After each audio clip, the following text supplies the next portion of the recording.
Yeah, hello everyone. Day 196 here, an industrial fabrication company.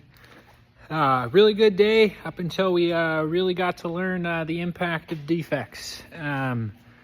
We, the benefits of doing one piece flow, and I guess kind of the lack thereof of doing batch work. Or I guess maybe more importantly, keeping things flowing through. We had, I said, long story short, we ended up cutting something too short because it's similar projects, similar parts among similar projects, but different lengths. And so it got cut too short. And we're supposed to be delivering tomorrow. We didn't catch it. So, there's multiple things to learn from that. One, if we're going to cut it, we need to be able to bring it all the way through to the finish. And if we're not going to bring it all the way through to the finish, we shouldn't cut it. And that way we can, catch those things right away. And, better document control and making sure drawings are clearly labeled. We have made that fix already, kind of inadvertently between this error happening and now, but still had this problem, so we're still going to need to fix it.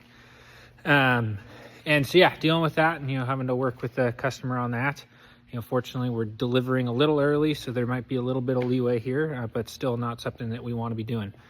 And then also just, putting these frames together, I think is also, we're kind of going through one step and then one step and one step. There's definitely an area where we could improve by doing it in a more one-piece flow fashion. And I wasn't even being a great example of how to do that today. So need to improve there for sure.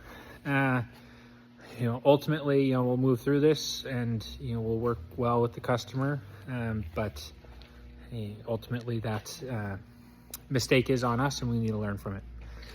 Confident we will, but still, sucks when you have to deal with it. Dan and Andrew got a really big quote out the door today. It was really great seeing them work together on that. Kind of a new project for both of them. But kind of the bread and butter of what made this shop originally what it is. So cool to get to do that. And you had some good discussion today with Michelle, and even some processes we had changed. We further improved them again. So really good there. But obviously tough to end on a defect like that at the end of the day. I think I'll leave it there for now. Sign off for now.